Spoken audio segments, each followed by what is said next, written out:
Nerds, back to midterm review 25-26. So question number 7, it says describe the transformations in f of x equals x plus 7 squared plus 2 as it relates to the graph of the parent function p of x equals x squared. And this is actually 2 questions. They're both blanks, and answer number 1 will come from this box, answer number 2 will come from this box. It says g of x is the graph of the parent function, and that's a mistake. That should say f of x because it's talking about this graph. So let's just go ahead and change that to an f. There we go. F of x is the graph of the parent function translated 7 units which direction and 2 units which direction. So you see your 7 is in here and your 2 is out here. The algebraic way to do this would be to know the acronym that I taught you, HIO-VAS. Horizontal changes, which means the x-axis, happen inside, and they have the opposite effect that you would expect. So since this plus 7 is on the inside, this is a horizontal change, and the horizontal axis, much like the horizon, goes left and right. So the inside change is horizontal, so it's either left or right, and it's going to have the opposite effect that you would expect. You would think that adding 7 would move you to the right, so it's the opposite effect of that. It's going to be moving you 7 units to the left. Now, the other part of my transformation, what's this word? Acronym, is VAS, HIO-VAS, vertical, outside, same. Your vertical transformations will be on the outside of the function structures, I guess you could say. So not in here because it's inside a structure, so outside. This plus 2 is happening outside of the action. And they're going to have the same effect that you would expect. Vertical axis is your y changes, and it's going to do exactly the same thing we'd expect it to do. So you would think adding would make you go up. It does. So that's how you do it algebraically. But you could use Desmos.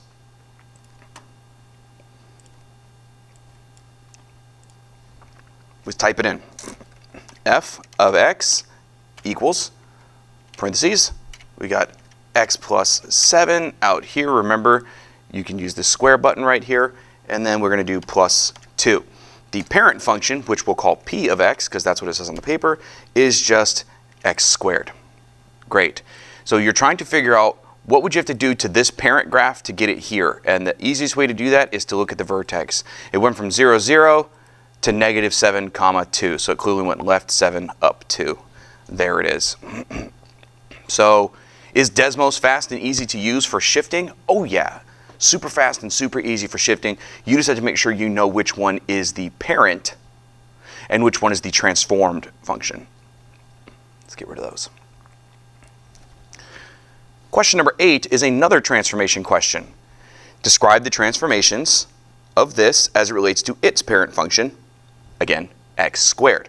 So you might be thinking, why don't I just go immediately to Desmos? I'm going to show you why in just a second.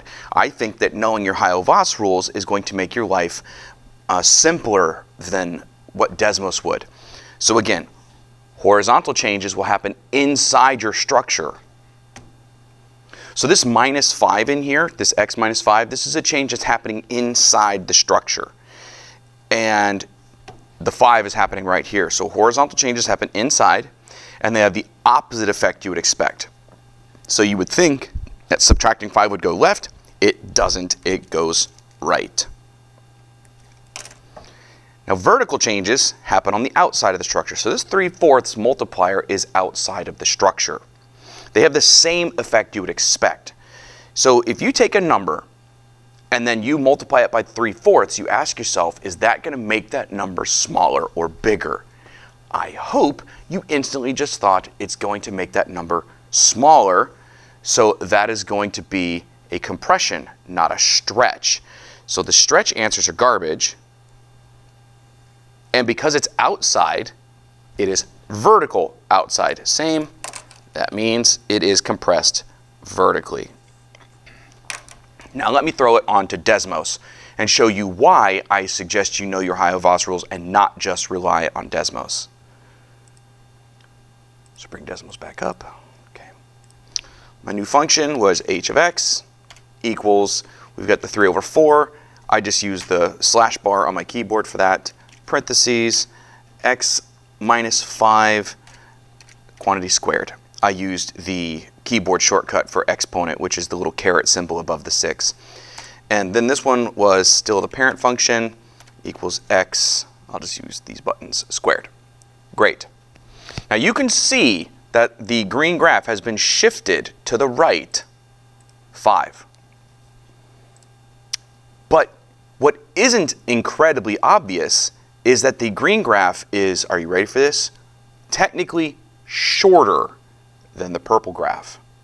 You might be thinking to yourself, but it looks wider. All right.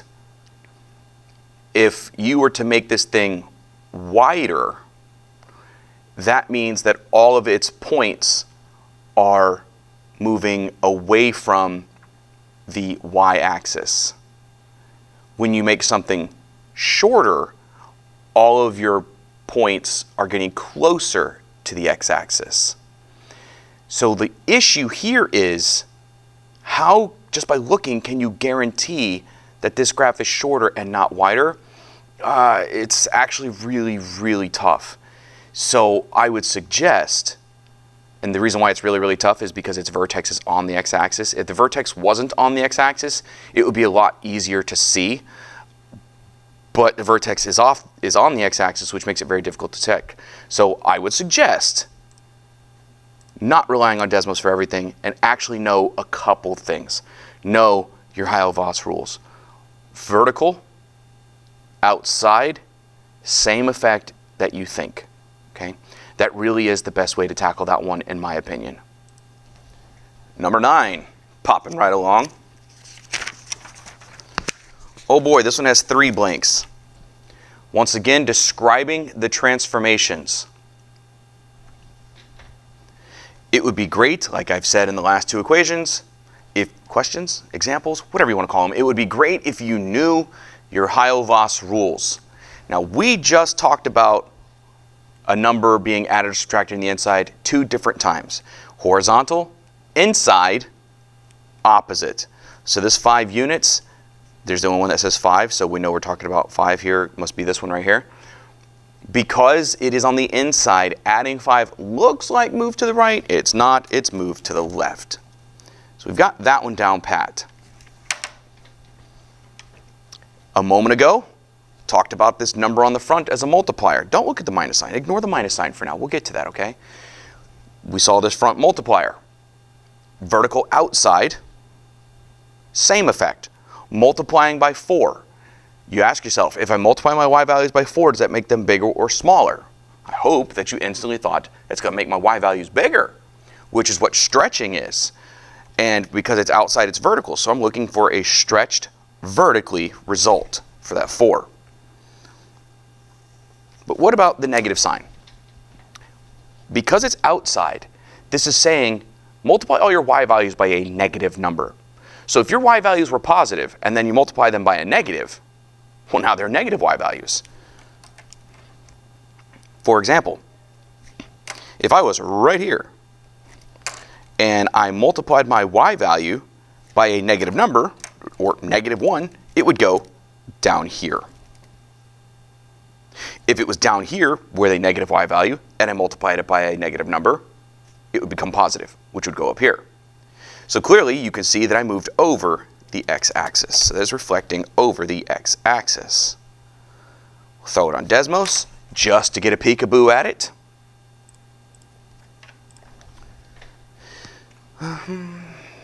F of x equals -4 parentheses x plus 5 squared, and the parent function, which we're still calling p of x, is x squared.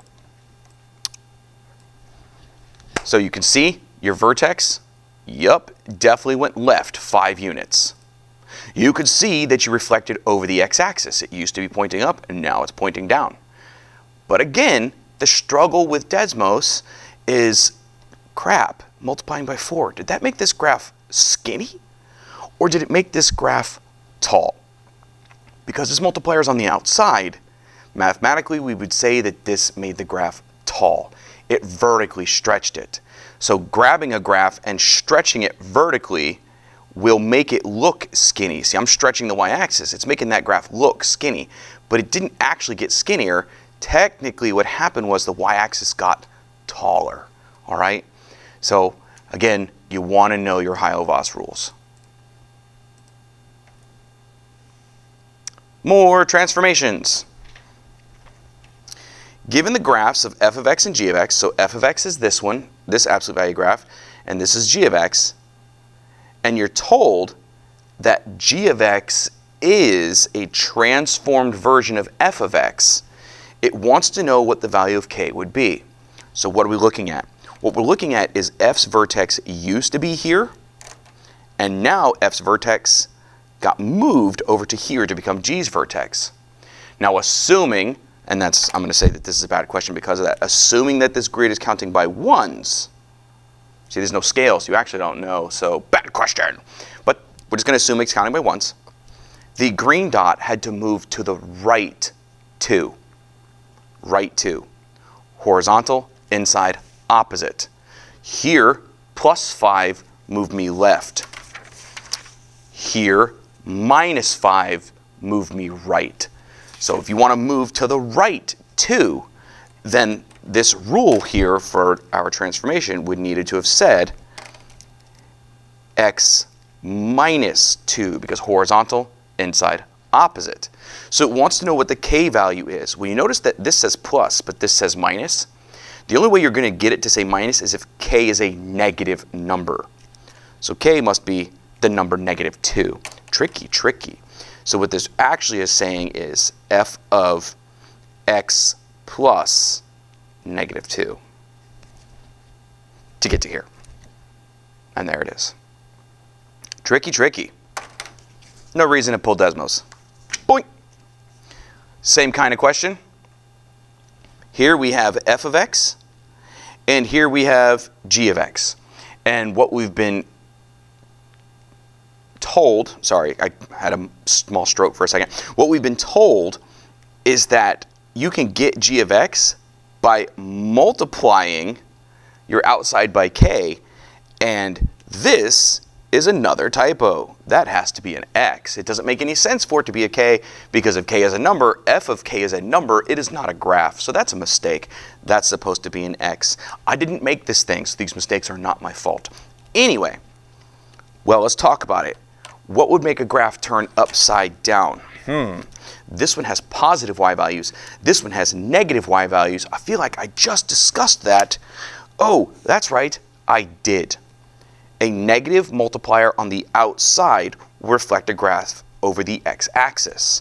So that means that this k value is a negative number. So I know that k is negative.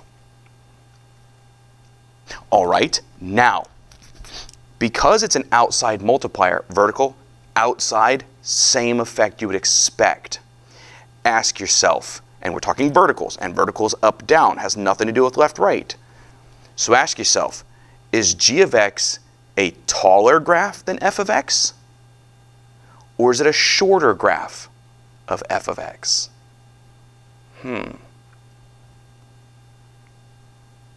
Well, if this thing was going to get taller, I would have to stretch it. But you just saw me a moment ago stretch the y-axis.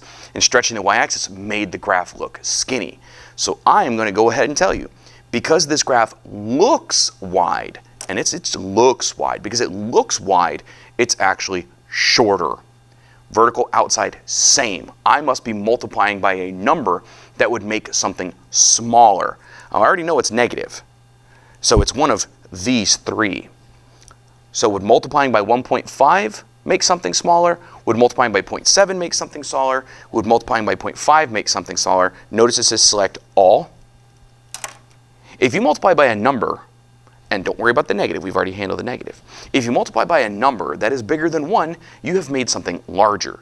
If you multiply by a number that's between 0 and 1, you've made something smaller. Again, don't worry about the negative, we've already handled the negative. So I needed my negative numbers, their values, their absolute values if you want to think about it, to be between 0 and 1. Those two would make my graph upside down and shorter. Continuing with our transformation train. Jalen was asked to find the values of a, k, and h for the transformation from the parent function, f of x, so this is my parent, to g of x, which is up here.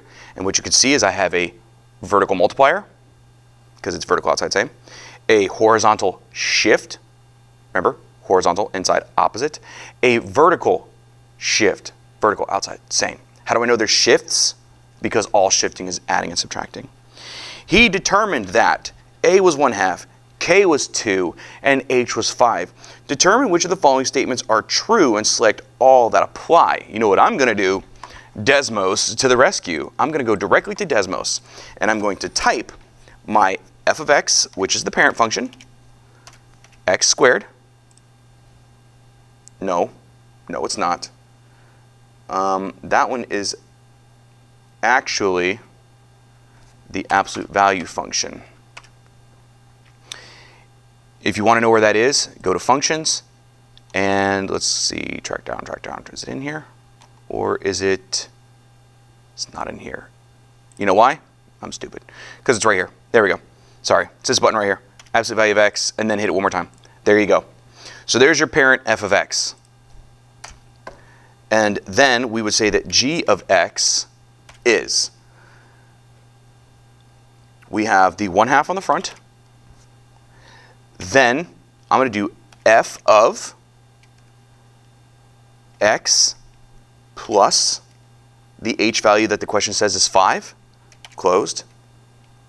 And then, no it's not, k and h are backwards. Ooh, look at that dirty pool. Let me come back here. I did not see that. Normally, this is an h and this is a k. They almost got me. These letters are switched, which means I just typed them backwards. That should be a +2 in there and a +5 on the outside. Eek, almost got me. So let's try that again. +2, +5. I'm going to zoom out. I'm using my wheel. Remember, you can pinch and drag the screen. There we go. So I'm using my mouse wheel. Cool. Huh. That's my new one. And I'm looking at the picture, and hopefully you are too. You know, the g of x in my picture on my review doesn't look as wide as this one. So this question says, determine which of the following statements are true, select everything that applies. A is wrong because it's not a vertical compression. Well, hate to tell you this, but A is wrong because this is not a vertical compression. That means make the graph shorter. So if I took f of x and made it shorter, it would make it look wider. Remember, when things get shorter, they look wider.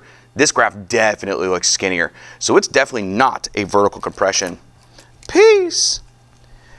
It says A is wrong because it is not a horizontal compression. Okay. A is on the outside. So it actually has nothing to do with horizontal transformations. Remember, all horizontal transformations happen inside. K is the only transformation that is a horizontal transformation. So, peace. It says K is wrong. Okay, here we go.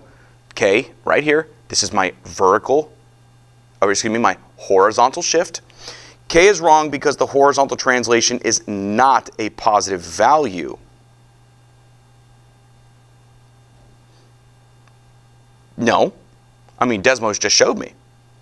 I put +2 there, and my green graph definitely went to the left. So that answer is also not correct. And it says H is wrong because the vertical translation is not a positive value. Hate to tell you this, but the vertical translation is a positive value. That's why it went up. So this one's also wrong. What in the world is going on with this review? I did not write this thing. I'm going to pause the video and do some digging for real quick. Hold on 1 segundo. Okay, it turns out the mistake is with me. I just wasn't thinking because I'm in a hurry trying to make these videos as fast as possible in my planning period. Let me go back to Desmos and explain what I just realized. All right. If A was 1/2, then we would have gotten this, which is a vertical compression or a vertical shrink. This A value is clearly wrong because to get from here to here, It was not a vertical shrink. I misunderstood the words. So this one is the only correct statement. My bizzle, I misunderstood the words. Doing math too fast. So one more time.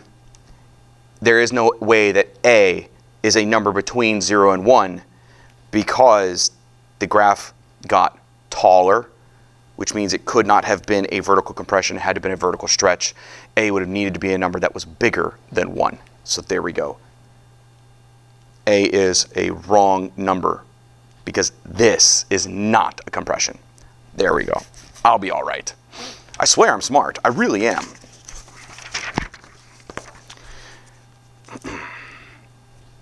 More transformations. Wow, it seems like transformations are going to be really important to this midterm. Given the graph of f of x below, boop, there it is, select the equation of the function after a vertical translation of 3 units. Well, you could just go to Desmos and type all 4 of them and see which one is a vertical translation, which means shift of this graph of 3 units. Or, I think it would be faster to just know your Heil-Voss rules. Vertical, outside, same. Vertical, outside, same. So if the change happened on the inside, it cannot be the right answer. And it says a vertical translation of 3 units. Because this number is positive, the implication is up. And since I needed to have the same effect I would expect, moving up requires me to add at the end. All right. Next, question 14 of 49. Yowza. Given the graph of f of x below, write the equation of the function after a vertical stretch of 3 units. Well, there's your answer. Because you would have had to type that in. So why is that the answer? This is the answer because vertical outside and same. So if you wanted your y values to multiply by 3, you have to literally multiply by 3. But then it says this item or question type will not be on the actual assessment as it is beta stage. Okay, I wanted to try it out and we'll take all comments critique on this future use. Whatever, get out of here. Okay. Question 15. Create the table of the function shown below after a translation. Oh, freaking answers are here again? Transformation of 3 times f of x using the integers from -9 to 0. For some reason, the answers were here. So I'll just explain why they are the answers. Vertical, outside, same. Since this multiplier is on the outside, it's a vertical change. The y-axis is vertical. This literally says multiply your y values by positive 3. You multiply that by 3, you get -9. You multiply that by 3, you get 0. You multiply that by 3, you get 3. You multiply that by 3, you get 0. You multiply that by 3, you get -9. There's the answers. I didn't make this thing. All right. Find the solutions to this equation. And I would love, and then we'll do 17 as well, find the solutions to this equation. I would love if you knew how to solve quadratics, both by factoring and the quadratic formula. But I want you to get a 100. So what we're going to do for this is we're going to type these mugs on Desmos. That's right. The first one was x squared minus 16x plus 48. And solutions are when a graph crosses the x-axis. It would appear as though this one crosses the x-axis at 4 and 12. You see how your y values are 0? That's why it says equals 0. So the answer is 4 and 12. That would be answer A. Let me get me circling A because I'm a genius on the review. There it is. All right, now go to the next question. Back to Desmos. Let's get rid of this. Actually, you know what? I'm just going to, let's just get rid of it. We have 3x squared, and then plus 12x, and plus 66. Mr. M, my graph is gone. Okay, pinch and zoom out. It's here somewhere. Where? There it is. That graph clearly does not touch the x-axis. So guess what? It has no real solutions. Remember, all quadratics have 2 solutions. This one has no real solutions. no real solutions. I'm gonna be really picky about that. And do I have time for one more? Yeah, you're probably bored out of your mind, but let's get one more on there. Yeah, one more because it's a quadratic, solving quadratic. Find the solutions to this one. And oh boy, look at these answers.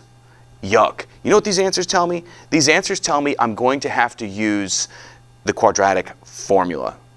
That really, really, really stinks. Unless you remember a trick that I taught you. Let's go ahead and type this into Desmos. I'm going to hit home so it takes me back home. There we go. Okay. We have 8x squared plus 5x and minus 1. Okay, first of all, this graph does hit the x-axis twice, which means it has two real solutions. So the, oh crud, why do I keep showing carnage here? Which means this one with an I in it is garbage, because that means doesn't touch the x-axis. Ours clearly touches the x-axis. Great, let's go back to the graph.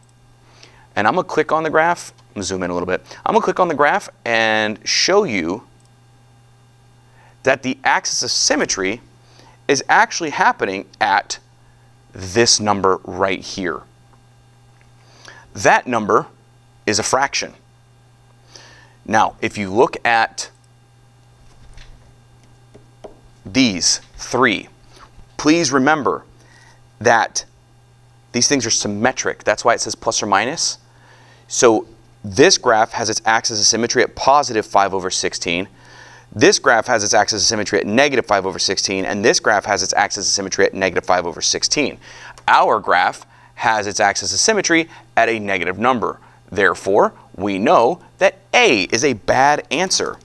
Pshk, like that. All you have to do now is grab a calculator and type one of these in to see if it's true or not. That's all you have to do. And I mean, I don't know, where's my scientific? Oh, you're gonna have a graphing calculator. Ooh, that's even better. You're gonna have access to a graphing calculator, so I'm gonna go ahead and use this graphing calculator. I'm gonna type this one of these two answers in. So if you wanna do a stacked fraction, actually, you know what? Hold on, let me pause this video. Okay, I'm back. This is the one you'll be using. Stacked fraction is right there. Well, the bell is ringing, isn't that pleasant? You see that green over under thing right there? So if you want to use the green command, you have to hit the green button. So alpha, stacked fraction, negative 5. I'm going to do the plus. Plus, square root is right there, so you'd have to use the blue second button. Second square root of 7 over the number 16. I'm going to hit enter. And I want to see, this would be one of my solutions. Is negative 0.147 one of my two solutions on Desmos? It is not. Therefore, the answer must be D. So let's just double check that D works. Let's see if I get this negative 0.784. I'm going to retype that. Alpha, stacked fraction, negative 5 plus, second square root bar, 57 over 16. Give it to me now. Positive 159. Back to Desmos one last time. Positive 159. So that is your answer, and that is going to conclude today's video.